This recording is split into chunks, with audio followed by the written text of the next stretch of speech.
हरे कृष्णा। सभी को दंडवत प्रणाम। आप लोगों का श्रीमद् भागवतम की द्वितीय स्कंध है में स्वागत है।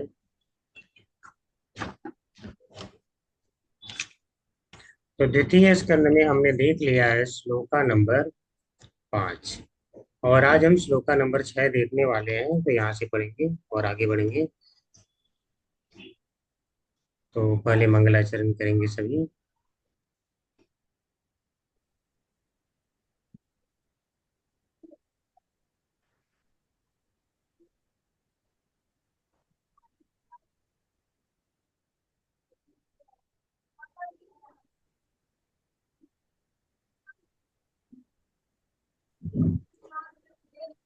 तो सभी मंगलाचरण कर सकते हैं।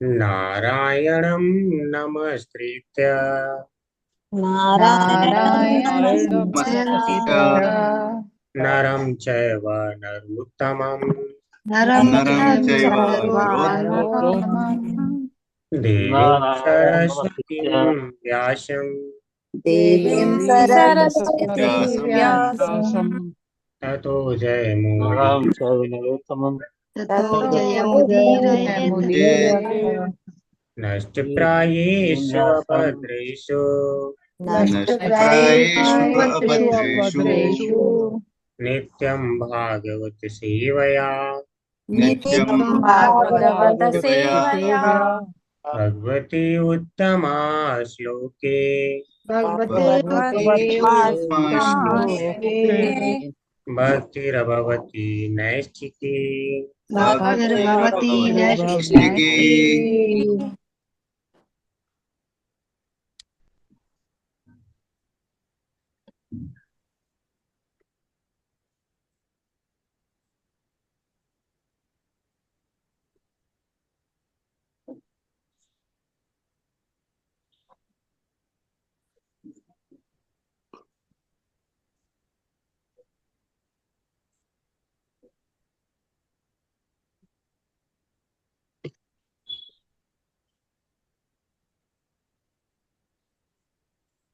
अध्याय 2 हम देख रहे हैं।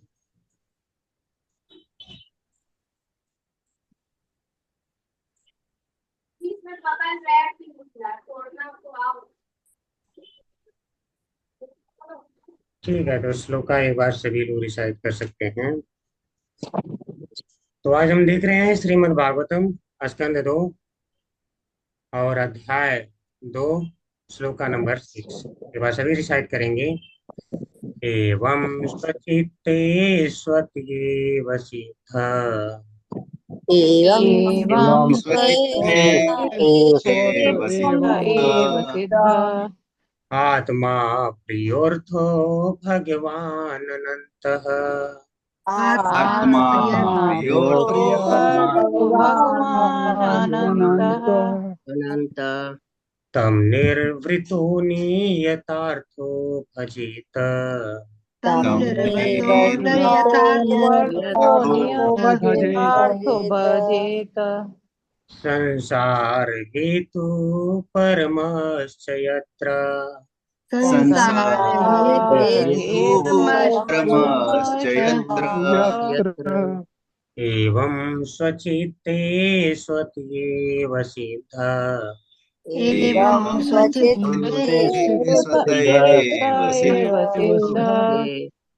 आत्मा प्रियोर्थो भगवान् अनन्तः आत्मा आत्मा प्रियार्थो भगवान् अनन्तः तं निर्वृतो नियतार्थो भजित तं निर्वृतो नियतार्थो भजेत भजेत संसार हेतु परमश्च यत्र संसारहेतु परमश्च यत्र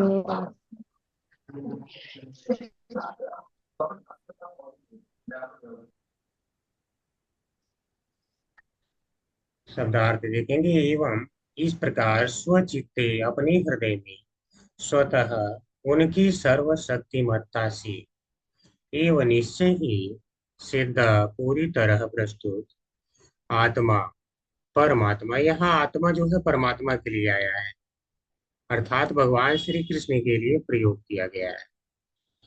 प्रिय, अत्यंत प्रिय, अर्थ, वस्तु, भगवान, पूर्ण पुरुषोत्तम भगवान, अनंत, नित्य, असीम, यानी जो नित्य असीम है, इनकी कोई सीमा नहीं है, अर्थात अनंत।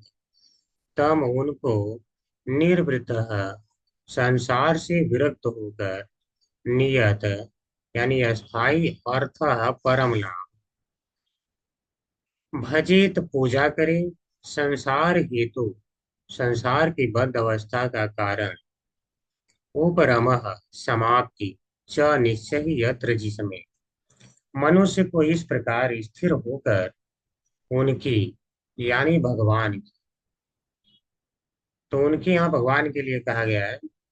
तो भगवान की सर्वशक्तिमत्ता के कारण अपने हृदय में स्थित परमात्मा की सेवा करनी चाहिए। तो सबको पता है कि भगवान हृदय में ही स्थित है, क्योंकि वे सर्वशक्तिमान भगवान सनातन एवं असीम है।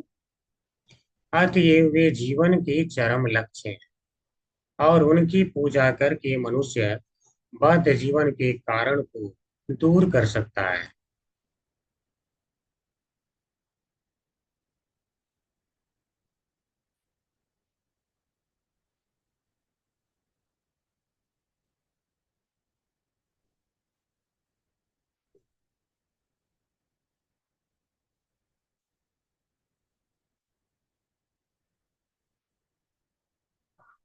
ओम नमो भगवते वासुदेवाय।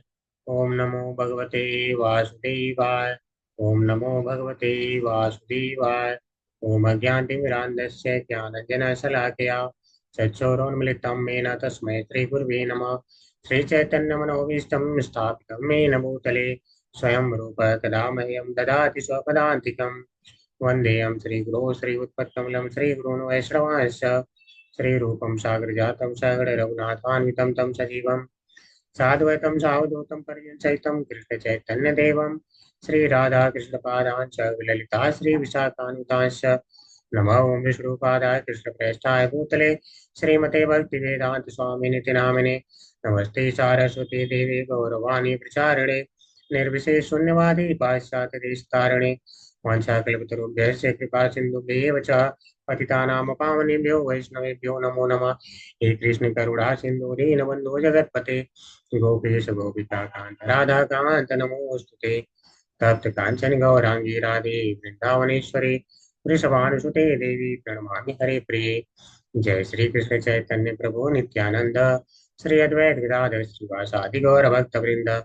नमो महावदन्याय कृष्ण प्रेम प्रदायते कृष्णाय कृष्ण चैतन्य नामने गौरतिशे नमः। हरे कृष्ण कृष्ण कृष्ण हरे हरे, हरे राम राम राम हरे हरे। हरे कृष्ण कृष्ण कृष्ण हरे हरे, हरे राम राम हरे हरे। हरे कृष्ण कृष्ण कृष्ण हरे हरे, हरे राम राम हरे हरे। हरे कृष्ण सभी को।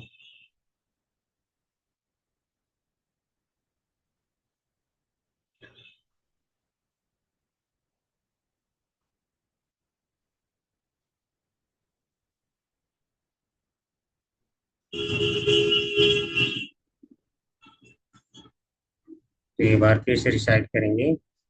एवं स्वचित्ते स्वतीव सिद्ध, एवं एवं स्वचित्ते ते एव सिद्ध सिद्ध आत्मा प्रियोर्थो भगवान् अनन्तः, आत्मा प्रियार्थो अनंत भगवान भगवान अनंत तं निर्वृतो नियतार्थो भजित। तम तम निर्वृतार्थो भजेत तो भजेत संसार हेतु परमश्च यत्र, संसार हेतु संसार पश्चात् यत्र। हरे कृष्णा सभी को। जो लोग रिसाइट कर सकते हैं। हरे कृष्णा प्रभु हरे जी, सादर प्रणाम। प्रभु जी सादर प्रणाम। स्वत एव सिद्ध आत्मा प्रियार्थे भगवान अनंतः तम निवृत्त नियतार्थे भजत संसारे संसार हेतु परमश्च यत्र। हरे कृष्ण प्रभु जी सादर प्रणाम। हरे कृष्णा प्रभु जी, हरे हरे कृष्णा। कृष्णा।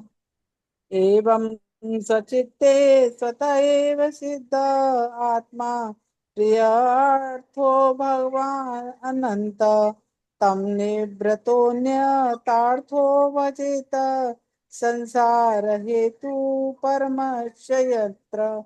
हरे कृष्णा। हरे कृष्णा प्रभु जी। एवं स्वचित्ते स्वत एव सिद्ध आत्मा प्रियोर्थो भगवान अनंत तम निवृतो नियतार्थो भजेत संसार हेतु परमाश्च यत्र। हरे कृष्णा। हरे कृष्णा प्रभु जी, हरे कृष्णा। एवं स्वचित्ते स्वत एव सिद्ध आत्मा प्रियर्थो भगवान अनंतः तम निर्वतो यथार्थो भजेत संसार हेतु परमश्च यत्र। हरे हरे कृष्ण। कृष्ण प्रभु जी। एवं सचित्ते स्वतीव सिद्ध आत्मा प्रियोर्थो भगवान् वितो नियतार्थो भजेत संसार हेतु परम यत्र। हरे कृष्ण। हरे कृष्णा प्रभु जी। एवं स्वचित्ते स्वतः स्क्रीन चली गई प्रभु जी। हरे कृष्णा प्रभु जी। एवं एवं स्वचित्ते स्वतः एव सिद्ध आत्मा प्रियोर्थो भगवान् अनन्तः तम निवृत्तो नियतार्थो भजेत संसार हेतु परमस्य यत्र। हरे कृष्णा प्रभु जी। हरे कृष्णा सभी को। ठीक है, अब हम आगे देखेंगे, काफी ऐसे भी समय जा चुका है,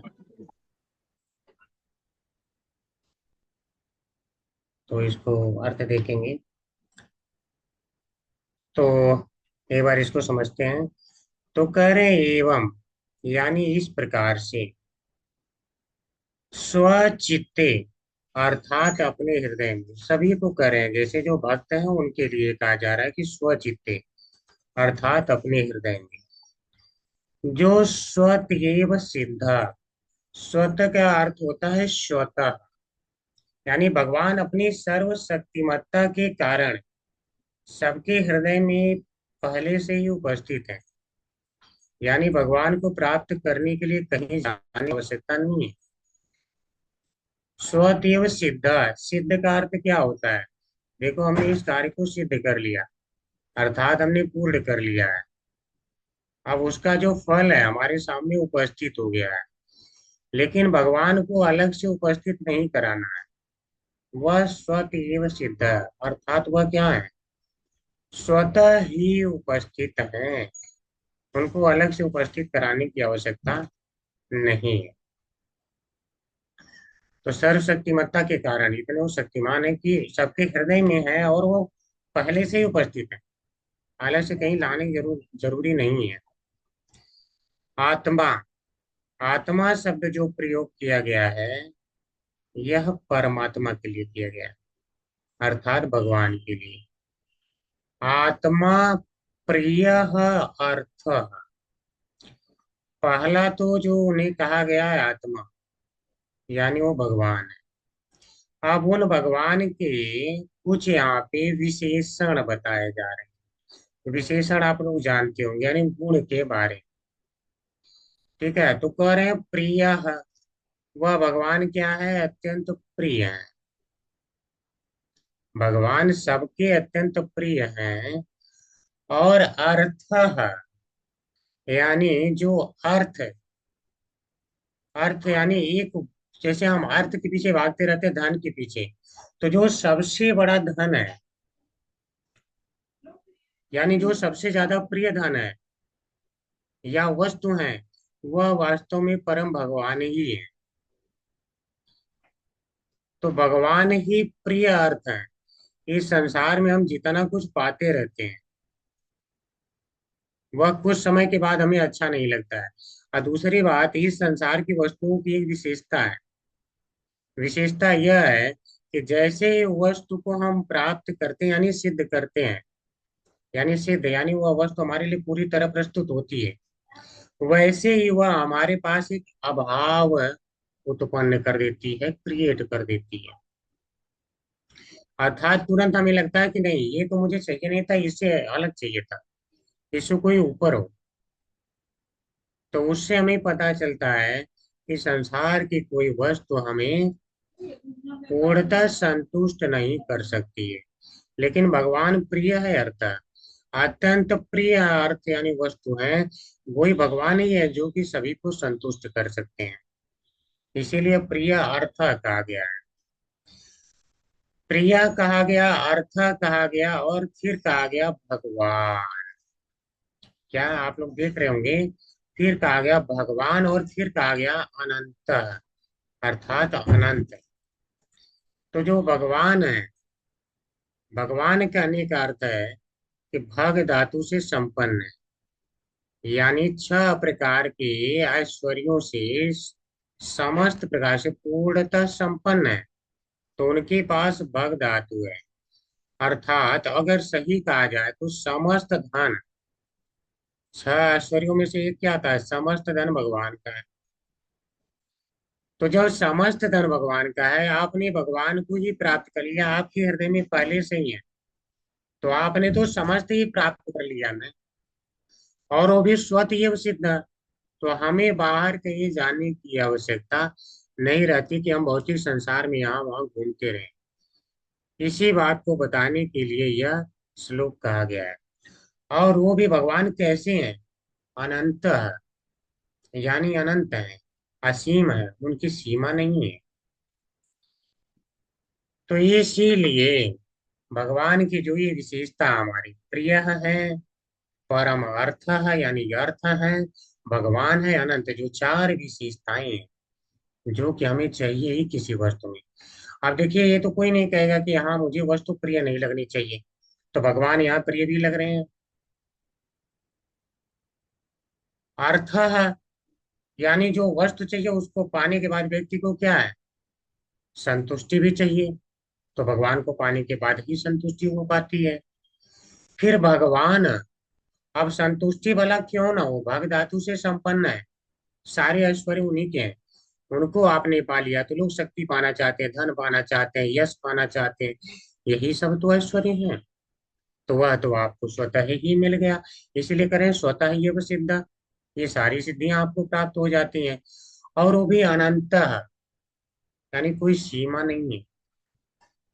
इसीलिए भक्त लोग क्या है, स्वतः ही नित्य, वह अपने आप में ही आनंदित रहते हैं। उनके लिए अन्य कार्य नहीं रह जाता। आपने भगवत गीता में पढ़ा है, दूसरे अध्याय में, ये तो आत्मरति स्यात् आत्मतुष्टश्च मानवः आत्मन्येव च संतुष्टस्तस्य कार्यम न विद्यते। अर्थात जो अपने आत्मा में ही आनंद का अनुभव करने लगता है, ऐसे व्यक्ति के लिए, ऐसे भक्त के लिए तस्य कार्यम न विद्यते, उसके लिए अलग से कोई भौतिक संसार में कार्य करने के लिए रह नहीं जाता है। ऐसा नहीं कि वो अनुष्ठान करेगा, चलो गंगा नहा के आते हैं तब थोड़ा सा संतुष्टि मिलेगी कि मैं पाप तो धो के आ गया, अब आनंद मिले, ऐसा नहीं है। वह जो है अपने आप में ही आनंद का अनुभव करने लगता है जब कृष्ण भावनामृत की स्थिति में होता है, और अनंत आनंद का अनुभव, सीमा नहीं है। इसीलिए वो बाहर की वस्तुओं को सारा ही भूल जाता है, सारा ही। तो इसीलिए कह रहे हैं कि निर्वृत संसार से विरक्त होकर के, यानी निरवृत, संसार से विरक्त होकर के। तो सबको क्या चाहिए, अस्थाई लाभ। लेकिन इस संसार में तो अस्थाई लाभ कोई वस्तु दे नहीं सकती। ठीक है, ये ही संसार पर सजाब होगा, दुख ही होने युक्ति आदि अंतवंत कंते अनाते सुरमते बुधा। इस संसार की वस्तुएं क्या है, उनसे मिलने वाला जो लाभ है, उससे जो खुशी है, उसका एक आदि है और उसका अंत है। लेकिन भगवान का क्या है? भगवान से जो मिलेगा आपको, उसके लिए कह रहे हैं नियत अर्थ है, अर्थात ये अस्थाई और परम लाभ है। अस्थाई और परम लाभ चाहिए सबको, तो वह प्राप्त हो जाता है। तो इसी कारण से कह रहे हैं भजिए, तुम भजन करो यानी पूजा करो, इन भगवान की ही पूजा करो। तो इससे फायदा क्या होगा भगवान की पूजा करने से? तो कह रहे हैं उपरमा संसार हेतु, अर्थात इसमें उपरमा यानी सारा समाप्त हो जाएगा। संसार हेतु अर्थात संसार का जो बंधन का कारण है। तो इस संसार में आप देखते हैं लोग बंधन में है, बंधन में यानी इसीलिए लोगों को क्या कहा जाता है? बद्ध जीव कहा जाता है। तो हम सारे क्या है? बद्ध जीवन। तो जब भगवान का हम भजन करते हैं तो ये बद्ध अवस्था समाप्त हो जाती है। संसार हेतु यानी संसार का कारण, तो संसार में जो हेतु है यहाँ पे आने का, वह वास्तव में अविद्या है। संसार में बद्ध जाने का कारण क्या है? अविद्या। तो उस अविद्या का विनाश हो जाता है। तो इसीलिए आपने देखा होगा कि जब धारणा विराट पुरुष की बताई गई थी, तो कहा गया था कि इसका जो है जब धारणा करते हैं तो सारे अनर्थ इत्यादि जो है समाप्त हो जाते हैं। ठीक है, सारे अभद्र समाप्त हो जाते हैं, यानी शुद्धि हो जाती है, हृदय की शुद्धि हो जाती है। तो यहाँ पे यही श्लोक आ गया। जैसे आप वहां पे बताया कि आप ये मत करो, कुछ भी मतलब क्या बोलते हैं, अन्यथा प्रयास आपको करने की जरूरत नहीं है। पीछे वाले श्लोकों में अगर आप याद कर रहे हैं तो आपको वहां पे बताया गया था, ठीक है तुम ज्यादा प्रयास मत करो, यहाँ तक कि कपड़े के लिए भी ज्यादा प्रयास करने की आवश्यकता नहीं है। कहीं चिथड़े पड़े हैं उन्हें ही पहन लो, वृक्ष की छाल भी पहन सकते हो।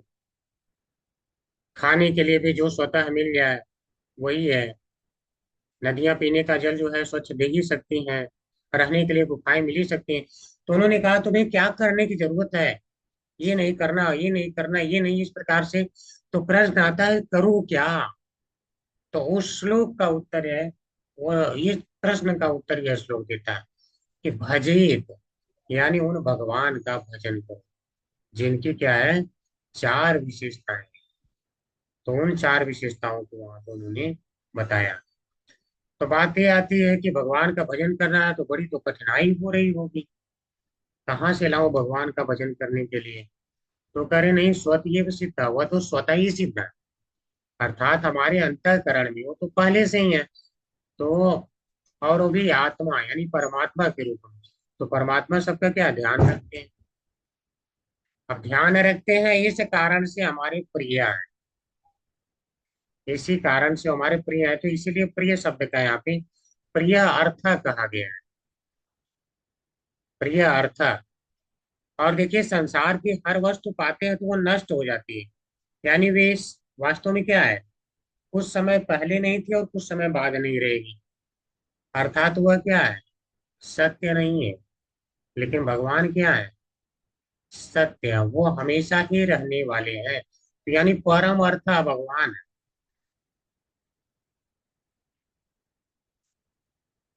यानी नियत अर्थ।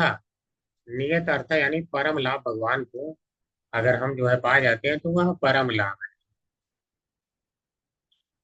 तो बात एक प्रश्न ये भी हो सकता है, तो भगवान को भजने के लिए तो बहुत सारे उपकरण इत्यादि चाहिए, अगर हमारे पास ये सब नहीं रहे तब क्या करेंगे? हाँ, बहुत सारे उपकरण चाहिए या बहुत सारी कर्मकांड करना पड़ेगा, ठीक है, तब जाके भगवान कहीं हमें प्राप्त होंगे। ये भी तो कोई कह सकता है ना कि चलो तब करते हैं कर्मकांड, कहीं पहले चलते हैं यहाँ दर्शन करते हैं वहां दर्शन करते हैं, ठीक है, तब जाके कहीं हो सकता है भगवान प्रसन्न हो तो दर्शन दे। तो कह रहे हैं नहीं, ऐसी भी करने की आपको आवश्यकता नहीं है। वो स्वतः सिद्ध आपके हृदय में तो पहले से ही विराजमान है। इसीलिए भगवान को कहा जाता है वासुदेव। वासुदेव का अर्थ होता है हर जगह उपस्थित। तो जब हर जगह उपस्थित है तो क्या हमारे चित्त में, हमारे हृदय में उपस्थित नहीं है? तो इसीलिए कह रहे हैं आप, यानी वो भगवान स्वतः सिद्ध है, आपके हृदय में स्वतः ही है, इसलिए उनका ही भजन करना चाहिए। तो भजन करना चाहिए किसी का, तो उसके अंदर कोई विशेषता तो होनी चाहिए। तो उसी बात को बताने के लिए करें प्रिय, अर्थात भगवान ही हमें जो है हमारे प्रेम के आश्रय हैं। यानी इस संसार में सबको एक प्रेम करने की क्या लत है, कहीं माता को, कहीं पिता को, पति को, पुत्र को, इत्यादि इत्यादि जो भी है। लेकिन क्या ये सारे के सारे अस्थाई हैं?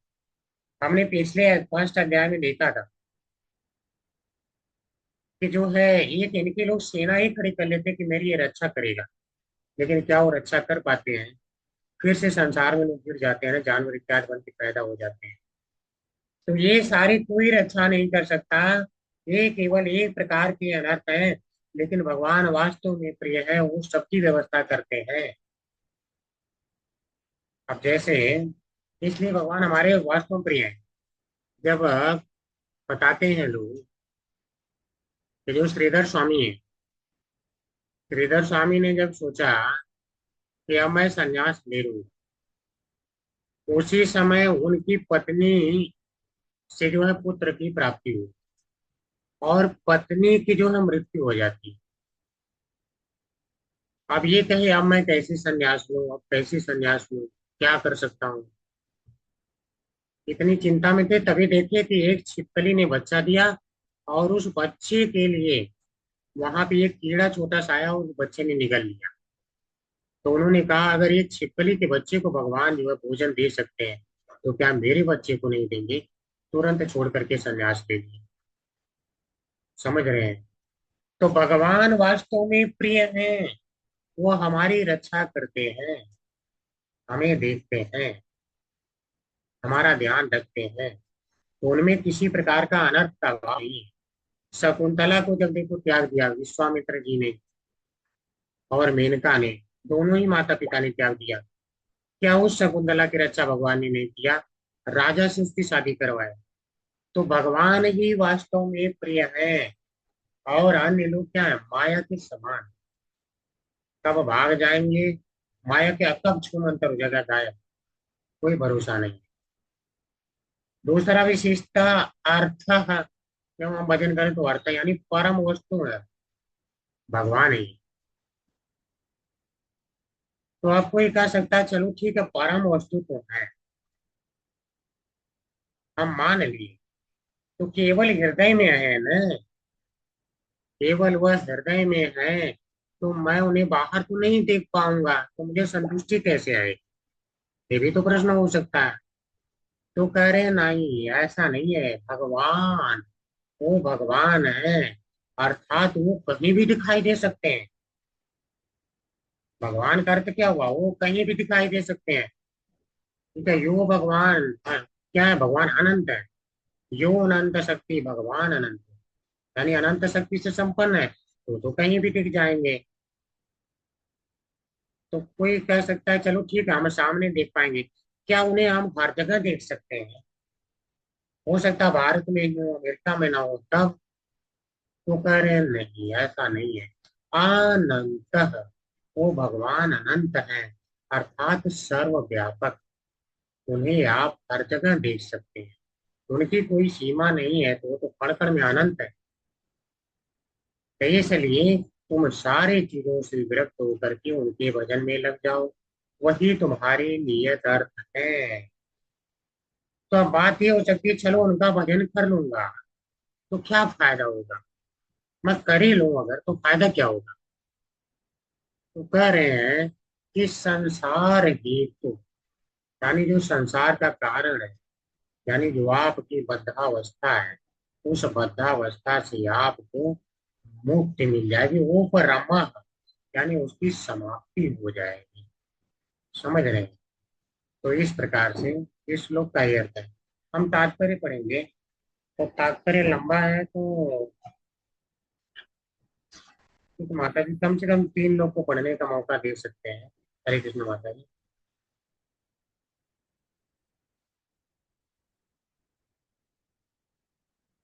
क्या मत सरिता माता की डेथ हो गई क्या?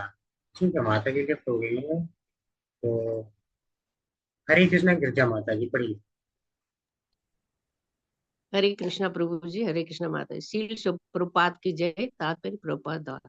जैसे कि भगवद गीता 18.61 में पुष्टि की गई है कि पूर्ण पुरुषोत्तम श्री भगवान श्री कृष्ण सर्वव्यापक परमात्मा है। अतएव जो योगी है वो केवल उन्हीं की पूजा कर सकता है, क्योंकि वे कोई ब्रह्म नहीं अब तो एक तथ्य है। प्रत्येक जीवित प्राणी किसी न किसी की सेवा में लगा हुआ है। जीव की स्वाभाविक स्थिति सेवा करने की है, किंतु माया के वातावरण में या अस्तित्व की बद अवस्था में बद जीव ब्रह्म की ही सेवा करने की सोचता है। बद जीव अपने नश्वर शरीर, अपने शारीरिक संबंधों जैसे पत्नी तथा बच्चों एवं शरीर तथा शरीर के संबंधों यथा घर, भूमि, संपत्ति, समाज तथा देश के पालन हेतु तो आवश्यकता वस्तुओं की सेवा करने में अपने को लगाता है, लेकिन उसे इसका पता नहीं रहता है कि संसार कि ये सारी सेवाएं निरत भ्रामक है। इससे पूर्व उसे इसका हम कोई बार बता चुके, लेकिन लेकिन उसे इसका पता नहीं रहता है कि सारी सेवा नितांत भ्रामक है। हरे इससे कृष्णा पूर्व माता हम जी, हरे कृष्णा हरे कृष्ण माता जी, यहाँ तक समझते हैं, फिर आगे बढ़ेंगे। तो भगवत गीता 18.67 में पुष्टि की गई है पूर्ण पुरुषोत्तम भगवान श्री कृष्ण सर्वव्यापी परमात्मा है। वहां पे क्या बताया गया? ईश्वर सर्वभूतानां हृदय से अर्जुन तिष्ठति भ्रामयन् सर्वभूतानि यंत्रारूढ़ानि मायया। तो कहा गया है कि ये अर्जुन, जो ईश्वर है, वह परमात्मा रूप में सभी प्राणियों के हृदय में विराजमान है, और सभी प्राणी भ्रमवश यहाँ वहाँ क्या ब्राह्मण सर्वभूतानि, यानी सभी प्राणी यहाँ वहाँ भ्रमित होकर के घूम रहे हैं। यंत्रारूढ़ानि माया, जैसे कि वे एक यंत्र हो, और यंत्र के ऊपर पे भगवान बैठ के ऐसे ऐसे मार रहे हो। हम लोग गाड़ी में बैठ जाते हैं तो क्या एक यंत्र है, ऐसे मोड़ते हैं इधर जाता है, वैसे मोड़ते हैं उधर जाता है। तो वही हाल यहाँ जीवों का हो रखा है। तो भगवान क्या है? सर्वव्यापी है। अतएव जो योगी है वह केवल उन्हीं की पूजा कर सकता है, क्योंकि वे कोई भ्रम नहीं अपितु एक तथ्य है। तो भगवान क्या है? कोई भ्रम नहीं है कि भगवान तो दिख ही नहीं रहे हैं। सारे प्राणियों के हृदय में वो विराजमान है, ऐसा नहीं कि एक जगह है। इसीलिए कह रहे हैं कि जो योगी है उनकी जो है सेवा में लगे रहते हैं, उनकी पूजा में लगे रहते हैं। इसीलिए यहाँ कहा गया भजिए। प्रत्येक जीवित प्राणी किसी न किसी की सेवा में लगा हुआ है। जीव की स्वाभाविक स्थिति सेवा करने की है, किंतु माया के वातावरण में या अस्तित्व के बद्धावस्था में बद्ध जीव ब्रह्म की ही सेवा करने की सोचता है। तो व्यक्ति क्या है? उसका स्वभाव है सेवा करना। जीवेर स्वरूपे है नित्य कृष्णदास, यानी जीव का स्वरूप ही है कि वह कृष्ण का दास है। तो जब वह भगवान का दासत्व स्वीकार नहीं करता है तो आके यहाँ माया की सेवा करने लगता है। तो माया में कौन आ जाते हैं? जो कभी है बाद में नहीं रहेगा। जैसे स्वप्न क्या है? एक प्रकार की माया है। आप उस पर इतना टेंशन तो नहीं लेते हैं, कुछ समय के लिए स्वप्न देखते हैं, बड़ा टेंशन होता है, जैसे नींद खुलती है, अच्छा स्वप्न था छोड़ो। यानी ये पहले नहीं था और बाद में भी नहीं है, तो उस वस्तु की वैल्यू ही क्या है? इसी प्रकार से इस संसार में सारे संबंध है। तो कह रहे हैं बद्ध जीव अपने नश्वर शरीर, अपने शारीरिक संबंधियों जैसे पत्नी तथा बच्चों एवं शरीर तथा शरीर के संबंधों यानी घर, भूमि, संपत्ति, समाज तथा देश के पालन हेतु आवश्यक वस्तुओं की सेवा करने में अपने आप को लगाता है, लेकिन उसे इसका पता नहीं रहता। यह सारी सेवा नित्यांत भ्रामक है, ये सारी नष्ट हो जाने वाली है। तो ये क्या है? हमेशा के लिए नहीं है, यानी परम अर्थ नहीं है। नियत अर्थ जो कहा गया वो ये नहीं है। तो व्यक्ति सेवा तो कर रहा है, लेकिन माया की कर रहा है। ब्रह्म की कर रहा है, तो उसको माया की न करके भगवान की सेवा में लगना है। इसके पूर्व हम कई बार बता चुके हैं कि यह भौतिक जगत स्वयं ही एक भ्रम है। मरुस्थल की मृग मृग मारीचिका के समान है। मरुस्थल में जल का भ्रम होता है और मूर्ख पशु ऐसे भ्रम के शिकार होकर मरुस्थल में पानी के लिए दौड़ लगाते हैं, यद्यपि वहां पानी का नाम मात्र भी नहीं होता। अब देखो, अगर दौड़ के जाता है जानवर मरुस्थल में, मृग मारीचिका का आभास होता है, तो अगर पानी हो तो उसे वहां जाके संतुष्टि मिल जानी चाहिए। लेकिन वहां पहुंच के संतुष्टि नहीं मिलता, फिर वो आगे सोचता है वहां जाऊंगा तो संतुष्टि मिलेगी। वहां जाता, वहां भी कुछ नहीं मिलता है, संतुष्टि नहीं मिलती है। इसी प्रकार से हम सोचते हैं संसार की ये वस्तु हमें संतुष्ट करेगी, फिर उसे वह प्राप्त हो जाने पे क्या है, तुरंत व्यक्ति जो है दूसरी तरफ भागने लगता है। पहले जो लोग, मान लो आजकल पति पत्नी ही या गर्लफ्रेंड बॉयफ्रेंड है, तो वह सोचते मुझे ये स्त्री मिल जाएगी, स्त्री सोचते मुझे ये पुरुष मिल जाएगा, हम हमेशा के लिए संतुष्ट हो जाएंगे। लेकिन क्या ऐसा हो पाता है? फिर उन्हें लगता नहीं, वो तो अलग होगी थोड़ा सा, या वो देखो अलग होगा, उसका मेकअप थोड़ा अलग है, नहीं संतुष्टि होती है ना। तो इस संसार की कोई भी वस्तु जैसे ही पाते हैं एक अभाव क्रिएट कर देती है और संतुष्टि प्रदान नहीं करती, क्योंकि ये मृग मारीचिका के समान ही है। अतएव मनुष्य को जल की को समुद्र के निकट करनी चाहिए, न कि रेगिस्तान में। तो वह वास्तव में समुद्र के निकट जाने की कोशिश तो कर सकते हैं, और भगवान ही आनंद के समुद्र भगवान है। हम में से प्रत्येक व्यक्ति जीवन के असली सुख अर्थात नित्य जीवन, नित्य या असीम ज्ञान तथा अमर आनंदमय जीवन की खोज में लगा हुआ है। किंतु जिस मूर्ख व्यक्ति को असलियत का ज्ञान नहीं है, वह जीवन के सत्य को भ्रम में ढूंढता है। अब देखिए, कितने जो है यहाँ पे असुर भी हैं, वे अमर होना चाहते हैं। असुरों को इतनी बुद्धि है कि मैं अमर हो जाऊं, लेकिन वे नहीं जानते कि मैं इस भौतिक ब्रह्मांड में रह के अमर नहीं हो सकता। यहाँ से परे भगवत धाम में जाना ही होगा। वो सोचते हैं हम ज्यादा अपने आप को डेवलप करके अमर बना लेंगे, हम जिंदा ही रह जाएंगे। ऐसा संभव नहीं है, असलियत का ज्ञान नहीं है। तो वो क्या है, भ्रम में ढूंढ रहा है। ये संसार ही एक भ्रम है, वो इसी भ्रम में ढूंढ रहा है कि मैं यहाँ पे रह जाऊंगा। और जबकि संसार भी एक दिन क्या है, प्रलय में सब कुछ समाप्त हो जाता है। अब भगवान श्वास ले ले तो पूरा संसार ही चला जाएगा उनके अंदर, क्या ब्रह्मांड ही चला जाएगा? भ्रम ही तो है। यह भौतिक शरीर शाश्वत काल तक टिकता नहीं, और इस क्षणिक शरीर से संबद्ध सारी वस्तुएं यथा पत्नी, बच्चे, समाज तथा देश भी शरीर के बदलने के साथ साथ बदलते रहते हैं। यही संसार अर्थात जन्म, मृत्यु, जरा तथा व्याधि का पुनरावर्तन कहलाता है। तो यहाँ क्या है, शरीर से जितनी भी संबंधित वस्तुएं हैं वो सारे बदल जाएंगे। आज शरीर बदल जाए, कोई और कल को पत्नी होगी, कोई और बच्चे होंगे। आज जिनसे हम बहुत ज्यादा लगाव महसूस कर रहे हैं, कल किसी और से करेंगे। समझ रहे हैं? बिल्कुल। तो यहाँ पे क्या है, इस प्रकार से जन्म मृत्यु, कभी इस माता के गर्भ में, कभी किसी माता के गर्भ में। तो जन्म मृत्यु जरा व्याधि के चक्र में व्यक्ति पड़ा ही रहता है, यानी अस्थायी समाधान नहीं है। हम जीवन की इन सारी समस्याओं का हल ढूंढना तो चाहते हैं। कहीं कोई अस्पताल पूछता है कि हम बीमारी न पड़े, तो क्या नहीं पड़ता है? कोरोना में कितने मरे हैं, आज भी अभी चले जाइए हॉस्पिटल में कितने मरते हैं। तो हम अस्थायी हल ढूंढना चाहते हैं, लेकिन प्रभुपाद जी क्या कर रहे हैं, लेकिन हमें वह रास्ता ज्ञात नहीं है।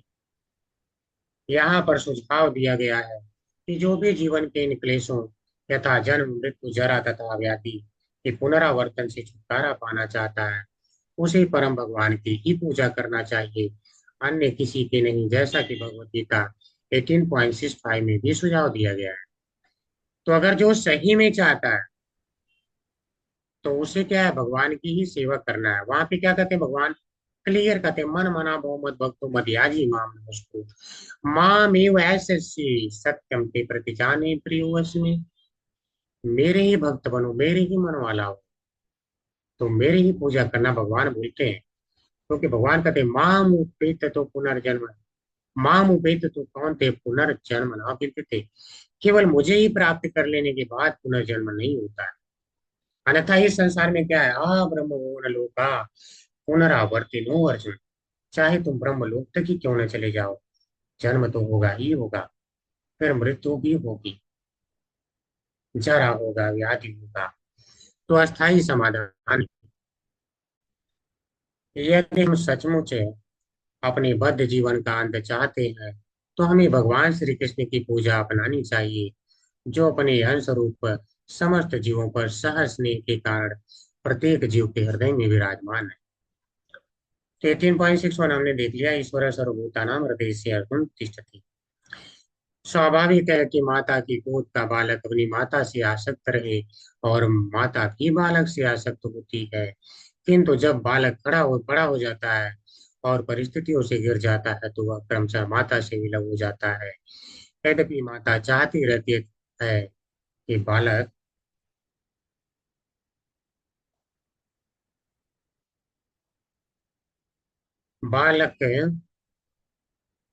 उसकी कुछ न कुछ सेवा करे। तो देखिए होता क्या है, भगवान कहते हैं पिता आम जस जगतो माता दाता पितामह। तो भगवान माता के समान है, उनसे ही सारे उत्पन्न हो रहे हैं। तो जिस प्रकार से माता हमेशा बच्चे करती आसक्त रहती है, तो बच्चे को हमेशा प्रसन्नता होती है। वही बच्चा माता से दूर भाग जाए तो कोई प्रसन्नता नहीं होगी। तो अगर दोनों की आसक्ति बनी रहे, तो इसी में भलाई है। तो इस प्रकार से हमारी अगर भगवान में आसक्ति बनी रहे, तो हम सदा प्रसन्न रहेंगे, अन्यथा नहीं रहेंगे। वह स्वयं भी उस बालक के प्रति समान रूप से वत्सल रहती है, भले ही बालक भूल गया हो। हाँ, एक बात ये भी है कि माता हमेशा वात्सल्य रस जो है बालक के प्रति रखती है, प्रेम रखती है। अगर वो चाहे बालक भूल जाए, लेकिन माता नहीं भूलती है। इसी प्रकार से भगवान भूलते नहीं है। तो क्या करते हैं, बार बार इस संसार में स्वयं ही आ जाते हैं। मैं ही चलता हूँ, समझा के आता हूँ, मैं ही ज्ञान दे के आता हूँ। तो वह गीता जैसा परम ज्ञान स्वयं दे के जाते हैं। ऐसी लीलाएं करके जाते हैं जिन्हें हम पढ़ के सदैव उन्हें स्मरण कर सके। यह प्रेम नहीं है तो क्या है, सोचिए। इसी प्रकार चूंकि हम भगवान के अंश हैं, भगवान हम पर सदैव वत्सल रहते हैं और चाहते रहते हैं कि हम उनके धाम वापस जाएं। किंतु हम ऐसे बद्ध जीव हैं कि उनकी परवाह नहीं करते और भ्रामक शारीरिक बंधनों के पीछे दौड़ते रहते हैं। अतएव हमें चाहिए कि इस संसार के सारे भ्रामक बंधनों को तोड़ दें और भगवान की सेवा करके उनसे पुनः मिलने का प्रयत्न करें, क्योंकि वे ही अंतिम सत्य है। यानी अर्थ नियत अर्थ वे ही अंतिम सत्य है, वे ही अंतिम हमारे लक्ष्य। तो हम जब तक उन्हें नहीं पाएंगे, सारे बंधन नहीं तोड़ेंगे, तब तक उन्हें पाएंगे नहीं। जैसे अब कोई सोचे चलो मैं भक्ति भी कर लेता हूँ, थोड़ा यहाँ की भी आसक्ति बनाए रहता हूँ, संभव नहीं है। जैसे मान लो कोई जेल में बंद हो जाए, वो बोले देखो जेल में ना मुझे मैं जाना तो चाहता हूँ, अब मैंने जेल की सारी वस्तुओं से आसक्ति त्याग दिया, केवल एक खंभा है उसी से मैं आसक्त हूँ, बड़ा सुंदर लगता है। तो देखिए जब तक उस खंभे को पकड़ा रहेगा, चाहे एक छोटा सा खंभा हो, तब तक वो बाहर नहीं निकल सकता है। अगर उसे उस जेल से बाहर निकलना है, तो खंभे को भी छोड़ना पड़ेगा। तो इस संसार की छोटी से छोटी वस्तु में भी आसक्ति को तोड़ना ही होगा, बंधन को तोड़ना ही होगा, तभी व्यक्ति भगवान के धाम जा सकता है। इसीलिए उन्होंने पीछे इतने सारे बताए, गुफा तक रह जाओ, गुफा में क्योंकि घर से भी आसक्त मत हो जाओ। कितने लोग देखो कितने प्रेम से दिखाते हैं घर, देखो मेरे यहाँ बालकनी बनी है, मेरे यहाँ देखो ये खिड़की का मैंने डिजाइन बनाया है, यहाँ से हम खड़े होते हैं तो सारा ये सीन दिखता है। उस क्या है, कितनी आसक्त है लोग नगर में। ठीक है, ज्यादा व्याख्या हो जाएगा, आगे बढ़ते हैं। वास्तव में हम उनके लिए वैसे ही लालायित रहते हैं जिस तरह बालक माता को ढूंढता है और पूर्ण पुरुषोत्तम भगवान को ढूंढने के लिए हमें कहीं दूर नहीं जाना है, क्योंकि वे तो हमारे हृदयों में विराजमान है। तो हमें कहीं जाना भी नहीं है, बस यहीं पे जैसे ही हम उनकी तरफ मुंह करते हैं, तुरंत भगवान रिएक्ट करते हैं। ये यथा मां प्रपद्यन्ते तांस तथा भजाम्यहम्। तो भगवान तुरंत रिएक्ट करते हैं। किंतु इसका अर्थ यह नहीं कि हम पूजा स्थलों पर यथा मंदिरों, गिरजाघरों तथा मस्जिदों में न जाएं। पूजा के पवित्र स्थल भी भगवान से युक्त होते हैं, क्योंकि भगवान तो सर्वव्यापी है। सामान्य व्यक्ति के लिए ये पवित्र स्थान इस विज्ञान सीखने के केंद्र है। तो वास्तव में क्या है, ऐसा नहीं कि हमें हृदय में हमें देखना, आप तो चलो वहां विराजमान हो गए, मंदिर जाना नहीं है। तो प्रभुपाद जी करे नहीं, तुम कब हृदय में देखोगे, उसको देखने लायक बनना होगा। तो जो मंदिर है वही इस विज्ञान को सिखाते हैं। इस विज्ञान अर्थात ईश्वर का विज्ञान, वहां पे क्लास होता है। लेकिन अगर क्लास ही ना हो मंदिर में, तो किसी काम का नहीं मंदिर।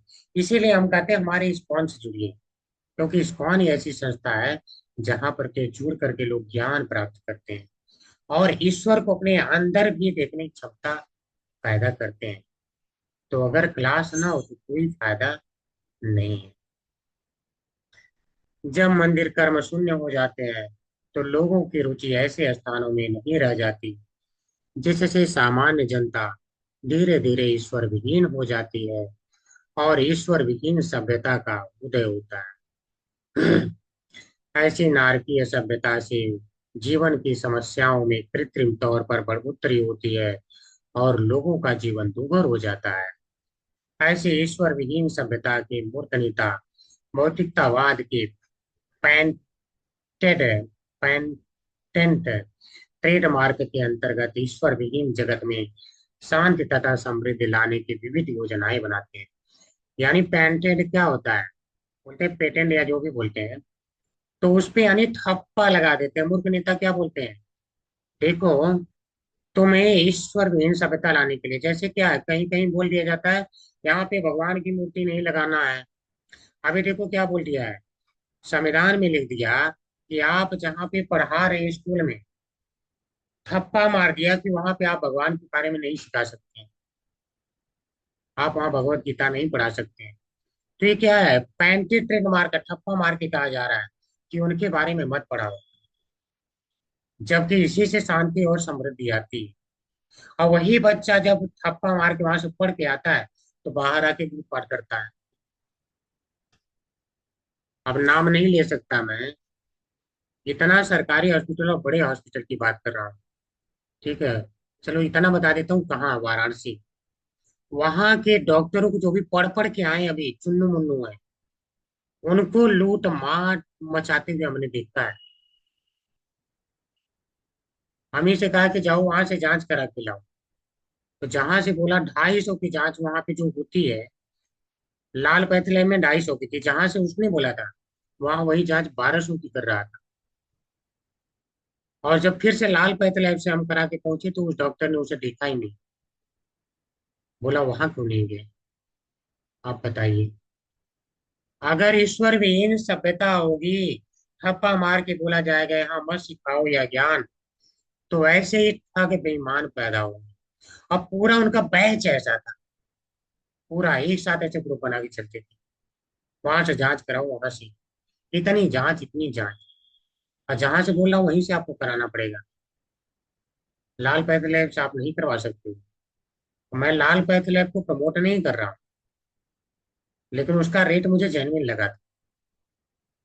तो चूंकि ऐसे प्रयास भ्रामक ही होते हैं, अतएव लोग एक एक करके अयोग्य अंधे नेताओं को चुनते हैं, जो किसी भी तरह का समाधान प्रस्तुत करने में अक्षम रहते हैं। यानी वे समाधान तो देते हैं कि हम ईश्वर की पूजा नहीं करेंगे, लेकिन यहाँ शांति रख पाएंगे। बहुत सी कंपनियां जहाँ मना है, बोलते हैं कि क्या बोलते हैं कि हम भाई धर्म को नहीं मानते हैं, कम्युनिस्ट टाइप के लोग, ठीक है। तो उस चक्कर में क्या होता है कि वहां से भगवान के बारे में बोलना और ये सब मना कर दिया जाता है। तो जिससे क्या होता है, समाधान वास्तविक नहीं हो पाता है, वहीं पे ठगी बेईमानी फिर चलती है। यदि हम ईश्वर विहीन सभ्यता की असंगति को दूर करना चाहते हैं तो हमें श्रीमद् भागवत जैसे शास्त्रों के नियमों का पालन करना चाहिए और श्री सुखदेव गोस्वामी जैसे व्यक्ति के आदेश का पालन करना चाहिए जिन्हें भौतिक लाभ का कोई आकर्षण नहीं होता। लेकिन इस संसार में क्या है, आप जहाँ पे चले जाइए, किसी संस्था में चले जाइए, लोगों को भौतिक आकर्षण चाहिए, भौतिक लाभ चाहिए। लेकिन क्या इस्कॉन में ऐसा है? इस्कॉन में ऐसा नहीं है। यही कारण है कि यहाँ पे वास्तविक ज्ञान प्राप्त होता है। ठीक है, तो हमें क्या करना है? भजित जो भगवान श्री कृष्ण थे उनको ही भजना चाहिए, वे ही भजनी है। ठीक है, हरे कृष्णा, श्री गुरु नानक प्रणाम। आगे हम विराम लेंगे। अगर किसी का कोई प्रश्न है तो कर सकते हैं। अनम्यूट का ऑप्शन हम दे रहे हैं और हैंड रेज का भी ऑप्शन है, कर सकते हैं।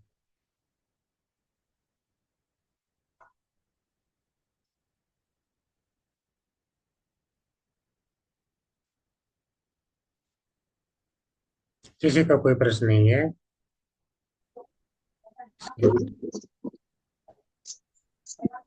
ठीक है, फिर हरे कृष्ण प्रभु जी। हरे कृष्णा माता जी। अच्छा प्रभु जी, ये कौन सा वाला बुक का पढ़ाया जा रहा है? हम खोज रहे हैं, हमको मिल ही नहीं रहा है अपना बुक में। आपके बुक में श्लोका नंबर 6 देखिए माता जी, स्कंद 2 चैप्टर 2। भागवतम का कौन सा वो है बुक? स्कंद 2 अध्याय 2। स्कंद 2, अच्छा अध्याय 2। ठीक है प्रभु जी। हरे कृष्णा प्रभु जी, थैंक यू प्रभु जी। ठीक है, किसी का हैंड रेज नहीं है तो फिर आज हम चलेंगे। वाञ्छाकल्पतरो वैश्य कृपा सिंधु वैवचा पतितानां पावनेभ्यो वैष्णवेभ्यो नमो नमः। अनंत कोटि वैष्णव वृंद की जय। जय। श्रील प्रभुपाद की जय। श्रील व्यास देव की जय। वैष्णव आचार्यों की जय। श्री कृष्णा, सभी को दंडवत प्रणाम। हरे कृष्ण। हरे कृष्ण। प्रणाम। हरे कृष्णा प्रभु जी, दंडवत प्रणाम। हरे कृष्ण।